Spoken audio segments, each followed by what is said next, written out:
नमस्कार दोस्तों, कैसे हो आप लोग। आज के इस वीडियो में हम लोग पढ़ने वाले हैं सेल के बारे में। देखेंगे सेल क्या होता है, इसके पूरे ऑर्गन्स क्या होती है, इसकी डिस्कवरी किसने करी। तो सेल को समझने से पहले आपको ये समझना होगा कि हमारे जितने भी ऑर्गेनिजम्स होते हैं वो कोई ना कोई बॉडी सिस्टम से बने हुए होते हैं, और वो बॉडी सिस्टम का जो सबसे छोटा पार्ट होता है वो होता है ऑर्गन, और फिर उससे भी छोटा पार्ट होता है टिश्यू। मतलब कि organ system, organ, tissue, cells. मतलब सेल्स जो हैं हमारी पूरी बॉडी की सबसे स्मॉलेस्ट यूनिट हैं। बट एक चीज़ का आपको ध्यान रखना है, ये स्मॉलेस्ट पार्ट नहीं है। स्मॉलेस्ट पार्ट में और स्मॉलेस्ट यूनिट में डिफरेंस होता है, वो आप समझेंगे जब हम ये पढ़ेंगे, ठीक है। तब तो सेल की डिस्कवरी की बात कर लेते हैं। सेल की डिस्कवरी सबसे पहले करी है रॉबर्ट हुक ने 1665 में। इन्होंने एक डेथ सेल की डिस्कवरी करी। उसके बाद एंटोनी वॉन ल्यूवेनहॉक ने एक लिविंग सेल की डिस्कवरी करी। तो मतलब डिस्कवरी सबसे पहले करी किसने? रॉबर्ट हुक ने, ठीक है। मरा था या जिंदा था वो अलग की बात है। और इसके बाद एक दो साइंटिस्ट आए, शील्डन एंड श्वान। इन्होंने, शील्डन एंड श्वान ने क्या कहा, एक सेल थ्योरी दी। इस थ्योरी के अकॉर्डिंग जो जो भी हमारे सेल्स होते हैं वो लिविंग बींग्स सभी सेल्स से मिलके बने हुए होते हैं, और जो नए सेल्स बनते हैं वो पुराने सेल से बनते हैं। मतलब सेल डिवीजन के जरिए एक सेल से और सेल बनने के लिए जो प्रोसेस होती है उसे बोला जाता है सेल डिवीजन, ठीक है। तो ये कुछ है सेल का इंट्रोडक्शन। इसके अलावा जो हमारे सेल्स होते हैं, ऑर्गेनिज्म कैसे पाए जाते हैं। कोई भी ऑर्गेनिज्म होता है वो दो टाइप का होता है, एक होता है यूनिसेल्यूलर और दूसरा होता है मल्टी सेल्यूलर। यूनिसेल्यूलर मतलब सिर्फ और सिर्फ only one cell, example amoeba, paramecium, ठीक है। और सेकंड जो मल्टी सेल्यूलर का मतलब जिसमें एक से ज्यादा सेल्स प्रेजेंट हो। एक से ज्यादा सेल तो सभी में प्रेजेंट होती हैं, हमारा तो पूरा ऑर्गन सिस्टम होता है, इसलिए तो हमें तो बहुत सारी बिलियन ट्रिलियन सेल्स होती हैं, ठीक है। तो मतलब जितने भी बाकी ऑर्गेनिजम्स जो हो जाते हैं जो आपको दिखते हैं। और हाँ, एक और खास बात है सेल की, कि सेल जो है वो आपको ऐसे नॉर्मल नहीं दिखेगा, आपकी नंगी आंखों से नहीं दिखेगा। अगर सेल को आपको देखना है तो आपको माइक्रोस्कोप का यूज करना पड़ेगा, बहुत ही ज्यादा बड़ा करके देखेंगे तब उसे आप देख पाएंगे, ठीक है। ये कुछ है सेल का इंट्रोडक्शन। अब मैंने आपसे जैसा कि कहा था smallest structural and functional unit है, तो इसका मतलब सेल जो है उसके पास पूरा ऐसा एक सिस्टम है कि वो अपना जो भी प्रोसेस होती है डाइजेशन की, किसी भी चीज़ के फॉर्मेशन की, वो सब कर पाए। अब हमारी जो सेल होती है इसी के अंदर हमारी बॉडी की सभी बेसिक प्रोसेस चल रही होती हैं, क्योंकि इसमें बहुत सारे ऑर्गन्स प्रेजेंट होते हैं, डिफरेंट डिफरेंट। वो ऑर्गन्स नहीं, उन्हें ऑर्गेनल बोला जाता है, ठीक है। अभी हम देखेंगे सेल के स्ट्रक्चर में कि ये है क्या। तो हमारी बॉडी की सेल्स जो होती हैं वो ज़्यादातर स्फेरिकल शेप होती हैं। स्फेरिकल मतलब अंडाकार। ये इमेज में आप देख सकते हैं कुछ ऐसी। तो स्फेरिकल शेप होती हैं। इसके अलावा काफ़ी शेप की हेक्सागोनल हो सकती हैं, ठीक है। सेल जो है हमारी काफ़ी फंक्शन परफॉर्म करती है, जैसे प्रोटीन फॉर्मेशन है, फैट फॉर्मेशन है, लिपिड फॉर्मेशन है, इलेक्ट्रोलाइट बैलेंस है, डीएनए, एमआरएनए।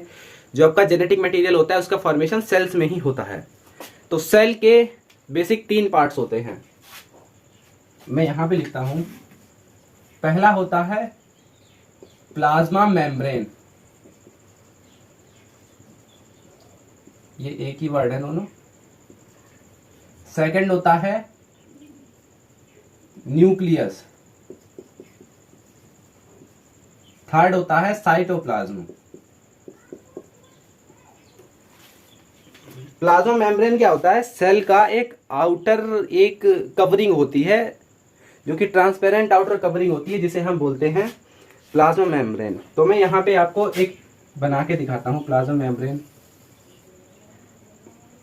ये है हमारा, सपोज करिए प्लाज्मा मेम्ब्रेन। वैसे तो अंडाकार शेप आप समझते हैं ना, एग का शेप, कुछ उस टाइप की सेल्स होती हैं ज्यादातर।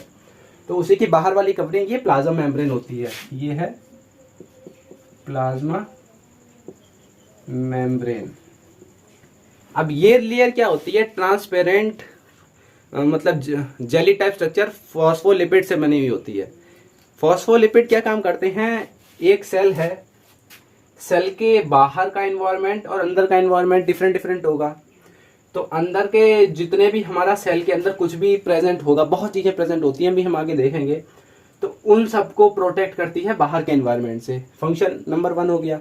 सेकंड फंक्शन होता है कि सेल की शेप को मेंटेन रखना, क्योंकि ये एक जो है फ्लेक्सिबल लेयर होती है, फ्लेक्सिबल।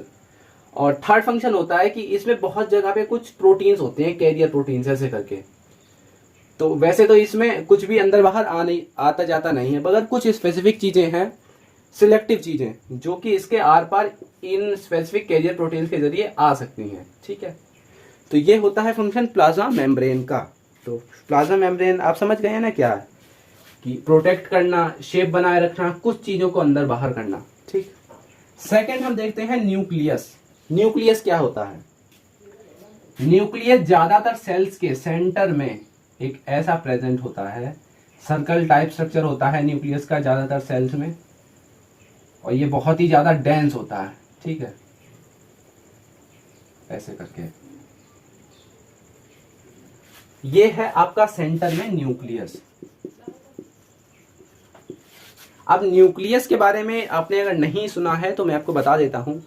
न्यूक्लियस के अंदर हमारी बॉडी के जितने भी जेनेटिक मटेरियल्स होते हैं, डीएनए के बारे में आपने सुना होगा, डीएनए हुआ, आरएनए हुआ, या फिर और भी कुछ क्रोमोसोम्स वगैरह, सब यहाँ पे प्रेजेंट होते हैं। ये हमारा मेन जेनेटिक मटेरियल होता है, और इसी के जरिए किसी भी जो इन्फॉर्मेशन होती है वो जनरेशन टू जनरेशन ट्रांसफर होती है। आपके पेरेंट्स से आप तक कुछ करेक्टर आए, आपसे कुछ आगे जाएंगे करेक्टर्स, तो वो जो करेक्टर ट्रांसफर होते हैं वो इन डीएनए और आरएनए के जरिए ही होते हैं। और ये कहाँ प्रेजेंट होता है? न्यूक्लियस में। ठीक है, यहीं पे इनका रेप्लिकेशन होता है सेंट्रोसोम्स के जरिए। ठीक, अब हमने दो पार्ट इसके डिस्कस कर लिए हैं, प्लाज्मा मेम्ब्रेन, न्यूक्लियस। न्यूक्लियस सबसे इंपॉर्टेंट पार्ट है। कुछ सेल्स होती है जिनमें प्लाज्मा मेम्ब्रेन नहीं होता है, और कुछ सेल्स ऐसी भी होती हैं हाँ जिसमें न्यूक्लियस नहीं होता है, जैसे कि हमारी बॉडी में आरबीसी, रेड ब्लड सेल्स होती हैं, उनमें न्यूक्लियस नहीं होता। ठीक है, क्यों नहीं होता है? क्योंकि उनमें एक सेंट्रोसोम नहीं होता है। सेंट्रोसोम एक सेल ऑर्गेनेल होता है, अभी हम आगे पढ़ेंगे। ठीक है, अब हमारा अगला पार्ट आता है साइटोप्लाज्म। जितना भी ये पार्ट आप देख रहे हैं फ्री पार्ट, प्लाज्मा मेम्ब्रेन से लेके न्यूक्लियस की ये बाहर वाली लेयर तक, ये जितना भी ये सब पार्ट प्रेजेंट है, इसे बोला जाता है साइटोप्लाज्म। और ये जो है एक फ्लूइड से भरा हुआ होता है। यहाँ पे एक फ्लूइड होता है साइटोसोल। साइटोसोल कुछ नहीं, एक सिंपल ट्रांसपेरेंट फ्लूइड होता है, ऐसे ऐसे करके पूरे इसमें प्रेजेंट होता है। इसके अलावा साइटोप्लाज्म एक और चीज से मिलकर बना हुआ होता है, जिसे हम बोलते हैं ऑर्गेनेल। ऑर्गेनेल, तो साइटोप्लाज्म दो चीजों से मिलकर बना होता है, cytosol, organelle. Cytosol transparent liquid part होता है, ऑर्गेनेल, ऑर्गेनेल्स ऐसे ऑर्गेन सिस्टम्स होते हैं, छोटे छोटे ऑर्गेन नहीं होते हैं, ये कुछ ऐसे स्ट्रक्चर्स होते हैं जो अपना एक स्पेसिफिक फंक्शन परफॉर्म करते हैं। ठीक है, हर ऑर्गेनेल का अपना एक स्पेसिफिक फंक्शन होता है। अब यहाँ पे हम देखेंगे वन बाय वन करके सभी ऑर्गेनेल्स को। तो फर्स्ट ऑर्गेनेल जो हम पढ़ेंगे वो है एंडोप्लाज्मिक रेटिकुलम। ये देखिए, ये ऑर्गेनेल जो है न्यूक्लियस से अटैच होता है, न्यूक्लियस की बाहर वाली लेयर से अटैच होता है, और ये कुछ इस तरीके से फ्लैटन सी सरफेस, कुछ इसका ऐसा स्ट्रक्चर होता है। अब इसके दो पार्ट्स होते हैं। जो आप अंदर वाली ये सरफेस देख रहे हैं जो स्मूथ है एकदम, इसे बोला जाता है smooth endoplasmic reticulum. Endoplasmic reticulum को हम शॉर्ट में ईआर बोलेंगे। ठीक है, और जो सेकेंड टाइप का होता है वो होता है रफ एंडोप्लाज्मिक रेटिकुलम। जो बाहर की तरफ आप सरफेस देख रहे हैं, इस पे ये डॉट डॉट प्रेजेंट है, ये होते हैं राइबोसोम्स। राइबोसोम्स, और राइबोसोम्स भी एक अलग ऑर्गेनेल होते हैं जो कि रफ एंडोप्लाज्मिक रेटिकुलम के ऊपर प्रेजेंट होते हैं। तो ये आ जाता है रफ एंडोप्लाज्मिक रेटिकुलम। अब स्मूथ जो एंडोप्लाज्मिक रेटिकुलम है, मतलब अंदर वाला पार्ट, इसका क्या काम होता है? फैट फॉर्मेशन, कुछ स्पेसिफिक एंजाइम्स का फॉर्मेशन करना, स्टेरॉइड्स जैसे टेस्टोस्टेरोन हार्मोन है, एस्ट्रोजन्स है, इनका फॉर्मेशन करना।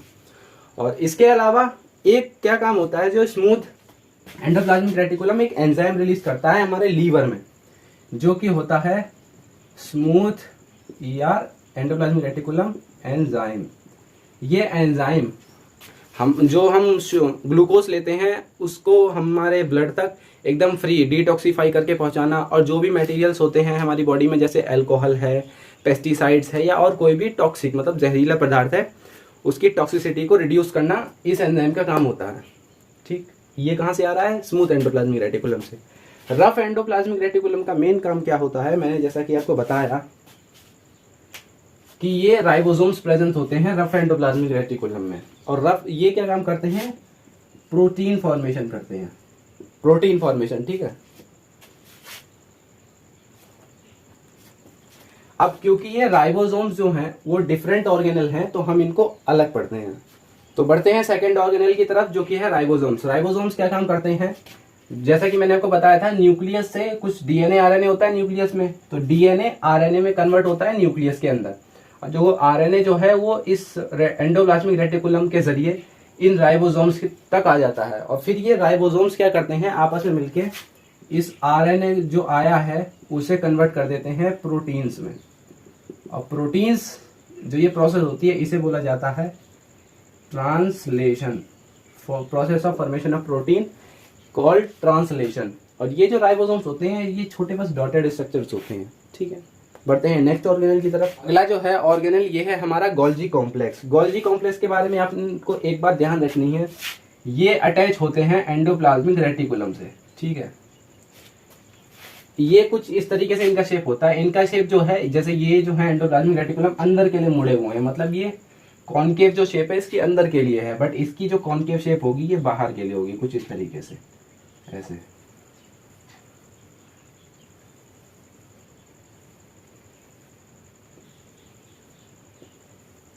ठीक है। और ये क्या काम करेंगे, जो प्रोटीन फॉर्म होता है राइबोसोम से, एंडोप्लाज्मिक रेटिकुलम पे जो राइबोसोम होते हैं उनसे, ये उस प्रोटीन्स को अपने अंदर ऐसे बुलाते हैं, और फिर उसके बाद इस प्रोटीन को स्मॉल पैकेट्स में कन्वर्ट कर देते हैं, और उस प्रोटीन को फिर ये सेल से बाहर निकाल देते हैं, और वो प्रोटीन फिर हमारी पूरी बॉडी तक जाता है। और प्रोटीन का इंपॉर्टेंट फंक्शन क्या होता है, हमारी पूरी बॉडी की फॉर्मेशन के लिए प्रोटीन सबसे ज़्यादा इंपॉर्टेंट होता है, चाहे हमारे हेयर्स हों, हमारी स्किन हो, हमारा ब्लड हो, हर जगह प्रोटीन का एक अलग रिक्वायरमेंट है। फॉर्म ऑफ लाइसोसोम्स, अरे नहीं भाई, इसका नाम है लाइसोसोम्स। इन्हें एटम ऑफ सेल इसलिए कहा जाता है, ये एक सर्कुलर स्ट्रक्चर्स के होते हैं, ठीक है, ऐसे करके, और इनकी अंदर कुछ ऐसे करके डाइजेस्टिव एंजाइम्स और हाइड्रोलाइटिक एंजाइम्स प्रेजेंट होते हैं। ये बहुत ही ज़्यादा पावरफुल डाइजेस्टिव एंजाइम्स होते हैं। ये क्या काम करते हैं कि सेल के पूरे इसको खराब कर देते हैं। अब जैसे कि एंडोप्लाज्मिक रेटिकुलम है, इसने काम करना बंद कर दिया, डाइजेस्टिव एंजाइम जाएगा और बस इससे लाइसोसोम से बाहर निकल के इसे खत्म कर देगा। ये इसका पीएच इतना ज़्यादा एसिडिक होता है कि ये साइटोसोल से लगभग 100 गुना एसिडिक होते हैं, ठीक है। तो मतलब ये एक प्रोटेक्टिव लेयर के अंदर एंजाइम्स होते हैं कुछ ऐसे, जो कि अगर सेल में कुछ भी डाइजेशन का प्रोसेस होता है, कोई भी चीज़ खराब होती है, ये उसे जाके एकदम नष्ट कर देते हैं एकदम, ठीक है। ये काम होता है लाइसोसोम्स का। नेक्स्ट देखते हैं पेरीऑक्सीसोम्स।